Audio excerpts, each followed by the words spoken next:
नमस्कार दोस्तों, आप सभी का स्टडी डिलाइट चैनल पर एक बार फिर से हार्दिक स्वागत है। हम बौद्ध धर्म के बारे में पढ़ रहे हैं और पिछली क्लास में हमने पढ़ा था गौतम बुद्ध के प्रारंभिक जीवन के बारे में और हमने ये जाना था कि वो कौन सी घटनाएं घटित हुई थी जिनके कारण गौतम बुद्ध ने गृह त्याग दिया था। तो आज के इस वीडियो की शुरुआत हम आगे की कहानी के साथ करेंगे। तो चलिए शुरुआत करते हैं। तो साथियों, हमने पिछले क्लास में बताया था कि गौतम बुद्ध ने 29 वर्ष की अवस्था में गृह त्याग दिया था और इसके बाद वे गया गए थे। तो साथियों, जगह का नाम याद रखिएगा। तो गौतम बुद्ध गया गए थे और वहीं पर इन्हें 5 ब्राह्मणों से मुलाकात इनकी होती है। तो किससे साथियों? जब वे गया पहुंचते हैं तो गया में इनसे 5 ब्राह्मणों की मुलाकात होती है और इन्हीं 5 ब्राह्मणों के साथ में गौतम बुद्ध यानी सिद्धार्थ ने अपनी तपस्या को प्रारंभ किया था। साथियों, जब सिद्धार्थ ने इन ब्राह्मणों के साथ मिलकर अपनी तपस्या को प्रारंभ किया तो 1 वर्ष तक ही ये सभी लोग मिलकर साथ में तपस्या किए। उसके बाद ये 5 ब्राह्मण इन्हें छोड़कर चले जाते हैं, लेकिन सिद्धार्थ ने इसके बाद भी अपनी तपस्या को जारी रखा और 6 वर्ष तक इन्होंने घोर तपस्या की। और साथियों, 6 वर्ष के बाद में सिद्धार्थ यानी कि गौतम बुद्ध को ज्ञान की प्राप्ति हुई। तो कितने वर्ष की अवस्था में इन्होंने गृह त्यागा था? 29 वर्ष की अवस्था में। और इन्हें जो है ज्ञान की प्राप्ति 6 वर्ष बाद होती है। तो यानी कि हम ये कह सकते हैं कि गौतम बुद्ध को 35 वर्ष की आयु में ज्ञान की प्राप्ति हुई। और कहाँ पे हुआ साथियों? तो बोधगया में। तो यहां से परीक्षा में प्रश्न पूछा जाता है कि गौतम बुद्ध को ज्ञान की प्राप्ति कहाँ हुई? तो आप क्या बताएंगे? बोधगया में हुई। और किस नदी के किनारे? तो नदी का नाम है निरंजना नदी। तो साथियों, बोधगया में इन्हें ज्ञान की प्राप्ति हुई। नदी का नाम है निरंजना नदी और जिस वृक्ष के नीचे इन्होंने तपस्या किया था और इन्हें ज्ञान की प्राप्ति हुई वो वृक्ष था पीपल का वृक्ष। तो तीनों पॉइंट आप जरूर याद रखिएगा कि गौतम बुद्ध को बोधगया में ज्ञान की प्राप्ति हुई और पीपल के वृक्ष के नीचे और नदी थी निरंजना नदी। साथियों, ज्ञान प्राप्ति के बाद ये बुद्ध कहलाए। तो अभी तक ये किस नाम से जाने जाते थे? तो बचपन का नाम था, हमने आपको बताया था, सिद्धार्थ। और जैसे ही इन्हें ज्ञान की प्राप्ति हुई यानी 6 वर्षों तक कठोर तपस्या किया तो ज्ञान की प्राप्ति होने के बाद ये कहलाए बुद्ध यानी गौतम बुद्ध ये कहलाए। साथियों, ज्ञान प्राप्ति के बाद इन्होंने उन्हीं 5 ब्राह्मणों को जाकर अपना ज्ञान दिया यानी उन्हें शिष्य बना लिया जो कि इनके साथ प्रारंभ में तपस्या करते थे। तो इन्हें ही अपना शिष्य बनाया। और इनके प्रिय शिष्य कौन था? तो आनंद। नाम याद रखिएगा, परीक्षा में कई बार पूछा गया है कि गौतम बुद्ध का प्रिय शिष्य कौन था। तो आप क्या बताएंगे कि आनंद जो है वो गौतम बुद्ध का प्रिय शिष्य था। साथियों, जब गौतम बुद्ध को ज्ञान की प्राप्ति होती है तब इन्होंने 2 शूद्र बालकों को ज्ञान दिया था यानी कि उपदेश दिया था। तो साथियों, नाम क्या क्या है? तो तपस्तु और भल्लिक, ये 2 शूद्र बालक हैं। इन्हें जो है गौतम बुद्ध ने उपदेश दिया था यानी ज्ञान दिया था। और क्यों दिया था? तो इन्होंने इस मिथक को तोड़ने के लिए कि उस समय क्या था कि ऐसा माना जाता था कि शूद्र जो है वे शिक्षा के अधिकारी नहीं है। तो इन्होंने इसी मिथक को तोड़ने के लिए 2 शूद्र बालकों को उपदेश दिया यानी ज्ञान दिया, ताकि ये पता लग सके कि शूद्रों को भी शिक्षा का अधिकार है। अब साथियों, इन्होंने अपना प्रथम उपदेश कहाँ दिया? यह प्रश्न कई बार परीक्षा में बनता है। तो सारनाथ में। याद रखिएगा, वाराणसी वर्तमान समय में जो बनारस है तो बनारस में ही स्थित है एक जगह है सारनाथ। और उस समय सारनाथ को ऋषि पत्तन के नाम से जाना जाता था। तो ये भी आप लोग याद रखिएगा, तत्कालिक नाम था ऋषि पत्तन, इस समय सारनाथ के नाम से जानते। तो यहीं पर गौतम बुद्ध ने अपना पहला उपदेश दिया था। और बौद्ध ग्रंथों में इनके पहले उपदेश को क्या कहा जाता है? तो धर्म चक्र प्रवर्तन। ये नाम भी आपको याद रहना चाहिए, कई बार परीक्षा में यहां से प्रश्न सीधे सीधे पूछे गए हैं। तो बताइए साथियों कि गौतम बुद्ध ने जो अपना पहला उपदेश दिया था वो कहाँ दिया था? सारनाथ में। और इसे क्या कहा जाता है? तो धर्म चक्र प्रवर्तन ही इसको कहते हैं। और जब गृह त्याग किया था तो उसे भी बौद्ध ग्रंथों में कुछ नाम दिया गया है। हमने आपको बताया था पिछली क्लास में, महाभिनिष्क्रमण गृह त्याग को कहा जाता है। धर्म चक्र प्रवर्तन प्रथम उपदेश को कहा जाता है। अब साथियों, महिलाओं को बौद्ध धर्म में प्रवेश की अनुमति इन्होंने दी थी, तो कब दिया था ये प्रश्न परीक्षा में पूछा जाता है। किसके कहने पर दिया था? तो इनका जो प्रिय शिष्य था आनंद, तो आनंद के कहने पर। तो प्रारंभिक अवस्था में जब इन्होंने ज्ञान की प्राप्ति की और उपदेश देना शुरू किए, अपने कुछ शिष्य भी बनाए थे, तो उस समय तक ये महिलाओं को अपने धर्म में यानी कि बौद्ध धर्म में प्रवेश की इन्होंने अनुमति नहीं दी थी। किंतु कालांतर में जो इनका प्रिय शिष्य आनंद था, आनंद के कहने पर इन्होंने महिलाओं को भी बौद्ध धर्म में प्रवेश की अनुमति दी। इनकी प्रथम महिला शिष्या कौन बनी? तो इनकी मौसी यानी प्रजापति गौतमी ये पहली महिला शिष्या बनी थी।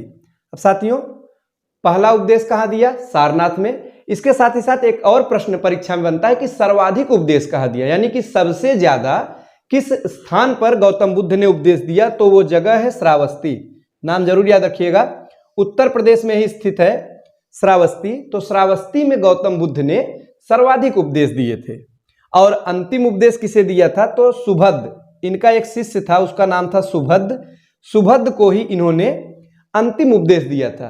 तो ये सभी पॉइंट है जहां से परीक्षा में प्रश्न बनते हैं, आपको सभी याद होने चाहिए। तो साथियों, कितने वर्षों की तपस्या के बाद इन्हें ज्ञान की प्राप्ति हुई? 6 वर्षों की तपस्या के बाद। कहाँ पे?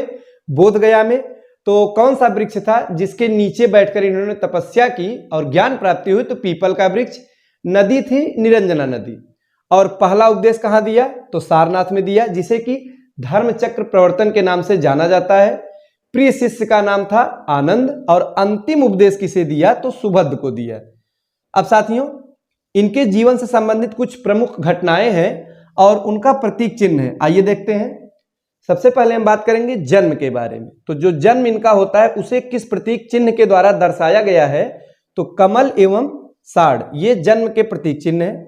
वहीं अगर गृह त्याग की बात की जाए तो इन्होंने गृह त्याग जब किया था तो घोड़ा का उसका प्रतीक चिन्ह है। घोड़े से साथियों ये रात्रि में बिना किसी को बताए 29 वर्ष की आयु में गृह इन्होंने त्यागा था। तो इसे जो है बौद्ध ग्रंथों में घोड़े के प्रतीक चिन्ह के रूप में देखा गया है। आगे हम देखेंगे ज्ञान। तो ज्ञान किस वृक्ष के नीचे इन्हें प्राप्त हुआ था? तो पीपल के नीचे। तो पीपल प्रतीक चिन्ह है ज्ञान का। वहीं निर्वाण का जो प्रतीक चिन्ह है वो है पद चिन्ह। ये थी गौतम बुद्ध से संबंधित कुछ महत्वपूर्ण जानकारियां और हमने बात किया कि किस प्रकार से गौतम बुद्ध को ज्ञान की प्राप्ति हुई और कहाँ पे इन्होंने प्रथम उपदेश दिया और कौन सा इनका प्रिय शिष्य था। ये सभी बातें हमने की। अब हम बात करेंगे कि बौद्ध धर्म या गौतम बुद्ध द्वारा उपदेश और जो शिक्षाएं दी गई थी उनके बारे में चर्चा करेंगे। तो चलिए देखते हैं। सबसे पहले 4 आर्य सत्य के बारे में हम पढ़ेंगे। साथियों, बौद्ध धर्म से संबंधित जो सर्वप्रमुख उपदेश है उनमें आता है 4 आर्य सत्य। तो वे कौन कौन से 4 आर्य सत्य हैं, आइए जानते हैं। सबसे पहला है दुख। साथियों, गौतम बुद्ध ने बताया कि ये जो संसार है इस संसार में दुख ही दुख है। ये पहला आर्य सत्य इन्होंने बताया। और दूसरा आर्य सत्य बताया कि दुख समुदाय यानी कि दुख का कारण है। तो साथियों, पहला जो आर्य सत्य है वो क्या है? दुख है। दूसरा है दुख समुदाय यानी कि दुख का कारण है। इन्होंने बताया कि दुख का कारण भी है और कारण में क्या बताया कि तृष्णा। साथियों, समस्त दुखों का कारण इन्होंने बताया तृष्णा ही है, जो कि समस्त दुखों का कारण है। तृष्णा यानी कि इच्छा करना, किसी की चाह होना।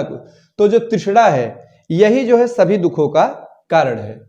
अब तीसरे नंबर पे जो 4 आर्य सत्य है उसमें आता है दुख निरोध यानी कि दुख का निवारण भी है। और साथियों, चौथे नंबर पर है कि दुख निरोध मार्ग। तो जो दुख का निवारण है इसका मार्ग भी है, इसके रास्ते बताए गए हैं। तो ये थे 4 आर्य सत्य, जिसमें पहला है दुख यानी संसार में दुख ही दुख है, ऐसा गौतम बुद्ध ने बताया। दुख का कारण है यानी दुख समुदाय। कारण क्या है? तृष्णा ही समस्त दुखों का कारण है। तीसरे नंबर पर बताया कि दुख निरोध यानी दुख का निवारण भी है। और चौथा है कि दुख निरोध मार्ग। तो दुख का जो निवारण का रास्ता इन्होंने बताया वो कौन सा है? तो अष्टांगिक मार्ग के बारे में इन्होंने बताया है। कितने मार्ग हैं साथियों? तो कुल 8 रास्ते या 8 मार्ग है जिन्हें कि हम अष्टांगिक मार्ग के नाम से जानते हैं। आइए जानते हैं वे कौन कौन से हैं। तो सबसे पहला है सम्यक दृष्टि। साथियों, सम्यक यानी सही प्रकार से, एक सही दृष्टिकोण हो तो सम्यक दृष्टि है। दूसरा है सम्यक संकल्प है। तीसरा है सम्यक वाक यानी सम्यक वाणी। चौथा है सम्यक कर्म। पांचवा है सम्यक आजीव। छठे नंबर पर है सम्यक व्यायाम। सातवें पे क्या है? सम्यक स्मृति। और आठवें नंबर पर है सम्यक समाधि। तो साथियों, ये 8 रास्ते हैं, 8 मार्ग है जिन्हें कि बौद्ध धर्म में अष्टांगिक मार्ग कहा गया है। तो इन्हीं का भली भांति पालन करने से जो दुख है, दुख से छुटकारा मिल सकता है। साथियों, इन्हीं का भली भांति पालन करने से व्यक्ति को निर्वाण की प्राप्ति हो सकती है या होगी। तो ये 8 मार्ग हैं जो कि हमें इनके बारे में जानना जरूरी है। तो आप लोग विशेष रूप से जानते रहिएगा कि कितने आर्य सत्य हैं। तो 4 आर्य सत्य हैं, चारों का नाम याद रखिएगा। दुख, दुख समुदाय, दुख निरोध और दुख निरोध मार्ग। और अष्टांगिक मार्ग के बारे में आप लोग जानते रहिएगा। अब हम बातें करेंगे कि बौद्ध धर्म के त्रिरत्न के बारे में। तो साथियों, हमने आपको जैन धर्म में पढ़ाया था कि जैन धर्म में त्रिरत्न की संकल्पना है, जिसमें आपको बताया था सम्यक आचरण, सम्यक ज्ञान, सम्यक दर्शन। और जैन जो बौद्ध धर्म है साथियों, इसमें भी त्रिरत्न की संकल्पना है। तो आइए देखते हैं कि इसमें त्रिरत्न के अंतर्गत क्या क्या है। तो नंबर पहले पे है बुद्ध, दूसरे पे धम्म, तीसरे पे संघ। तो साथियों, जो बौद्ध धर्म में त्रिरत्न है, इसमें क्या क्या आता है? बुद्ध, धम्म, संघ, ये तीनों जो हैं ये त्रिरत्न के अंतर्गत आते हैं। अब हम बातें करेंगे कि बौद्ध धर्म का परम लक्ष्य क्या है। तो साथियों, जैसा कि हमने देखा था, हिंदू धर्म में परम लक्ष्य होता है मोक्ष की प्राप्ति करना, यानी कि जन्म मरण का जो चक्र है, बंधन है, उससे मुक्त हो जाना। इसी को जैन धर्म में अलग शब्द से संबोधित किया गया, कैवल्य की प्राप्ति। और बौद्ध धर्म में इसे निर्वाण के नाम से संबोधित किया गया है। तो जानते रहिएगा, बौद्ध धर्म का जो परम लक्ष्य है वो है निर्वाण। निर्वाण यानी कि तो जो अष्टांगिक मार्ग है, इसका सम्यक रूप से पालन करने से निर्वाण की प्राप्ति होगी। अब साथियों, हम बातें करेंगे कि गौतम बुद्ध के जो शरीर त्याग की घटना है। तो आइए देखते हैं, जो इनके शरीर त्याग की घटना है, इसे बौद्ध ग्रंथों में महापरिनिर्वाण कहा गया है। गौतम बुद्ध की मृत्यु कुशीनारा में हुई थी और ऐसा कहा जाता है कि इनका एक शिष्य था, उसका नाम था चुंद। तो चुंद द्वारा भोजन इनको दिया गया था और भोजन अर्पित ये करने के बाद ही कुछ समय बाद इनकी मृत्यु हो जाती है। साथियों, गौतम बुद्ध की मृत्यु के बाद इनके शरीर के अवशेषों को 8 अलग अलग भागों में बांटकर अलग अलग स्थानों पर 8 स्तूपों का निर्माण कराया गया था। अब साथियों, हम बात करेंगे कि बौद्ध धर्म के विभाजन के बारे में। तो हमने गौतम बुद्ध के जीवन से संबंधित जितने भी महत्वपूर्ण घटनाएं थी उन पर हमने अभी बात किया। इसके साथ ही साथ उपदेश और शिक्षाओं के बारे में भी बातें की। अब हम देखेंगे कि बौद्ध धर्म का विभाजन होता है साथियों। तो 2 भागों में बौद्ध धर्म का विभाजन होता है, एक है हीनयान, दूसरा क्या है? महायान है। तो जैन धर्म में भी हमने पढ़ा था श्वेतांबर और दिगंबर 2 भागों में डिवाइड होता है। यहां भी 2 भागों में विभाजित होता है। कब होता है? तो साथियों, नेक्स्ट क्लास में हम पढ़ेंगे कि बौद्ध धर्म में 4 प्रमुख संगीतियां या समितियां हुई थी। तो चौथी बौद्ध समिति के बाद में, संगीत के बाद में 2 भागों में ये विभाजित हो जाता है। आइए देखते हैं। पहला है हीनयान, दूसरा है महायान। तो क्या अंतर है इनमें और क्या कारण था कि ये 2 भागों में बट गए? बौद्ध धर्म को मानने वाले 2 भागों में बट गए, इसका क्या कारण था और इन दोनों संप्रदायों में प्रमुख अंतर क्या था? तो आइए एक एक करके देखेंगे। सबसे पहले हम हीनयान के बारे में बात करेंगे। तो हीनयान जो संप्रदाय के लोग थे, ये रूढ़िवादी थे, परिवर्तन विरोधी थे। यानी कि जो गौतम बुद्ध ने जैसा आदेश दिया था या जैसी शिक्षाएं दी थी, उपदेश दी थी, प्रारंभिक काल से इन्हीं को ये मानने वाले लोग थे। रूढ़िवादी टाइप से थे, बिल्कुल भी परिवर्तन नहीं चाहते थे। जैसे कि समय के साथ बदलाव होता है साथियों, तो ये बदलाव नहीं चाहते थे, जैसा का तैसा ही मानते थे। तो ये हो गए हीनयान में। वहीं कुछ लोग बदलाव चाहते थे, समय के साथ उनका मानना था कि इस धर्म में कुछ बदलाव होना चाहिए, तो वे बन गए महायान संप्रदाय के लोग। ये कैसे थे? परिवर्तन समर्थक थे, यानी कि ये चाहते थे कुछ बदलाव हो। आइए जानते हैं क्या बदलाव हुए थे। साथियों, हीनयान संप्रदाय के लोग बुद्ध को महापुरुष मानते थे, लेकिन देवता नहीं मानते थे। क्या मानते थे? कि बुद्ध को ये मानते थे कि बुद्ध महापुरुष थे, लेकिन कोई देवता या भगवान नहीं थे। वहीं जो महायान संप्रदाय के लोग थे, इनका मानना था कि गौतम बुद्ध एक देवता, एक अवतार थे। तो साथियों, ये एक प्रमुख अंतर है, याद रखिएगा। देवता के रूप में किस संप्रदाय के लोग मानते हैं तो महायान, और हीनयान देवता नहीं मानते हैं, ये सिर्फ एक महापुरुष के रूप में देखते हैं। और हीनयान ये मूर्ति पूजा के विरोधी थे साथियों, यानी ये मूर्ति पूजा नहीं करते थे, इसके विरोधी थे। वहीं महायान संप्रदाय के जो लोग थे वे मूर्ति पूजक थे, यानी मूर्ति पूजा करना प्रारंभ कर दिए थे। तो साथियों, ये थी हीनयान और महायान संप्रदाय की कुछ प्रमुख मूलभूत अंतर।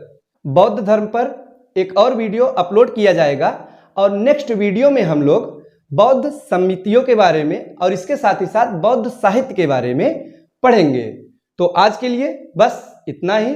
धन्यवाद।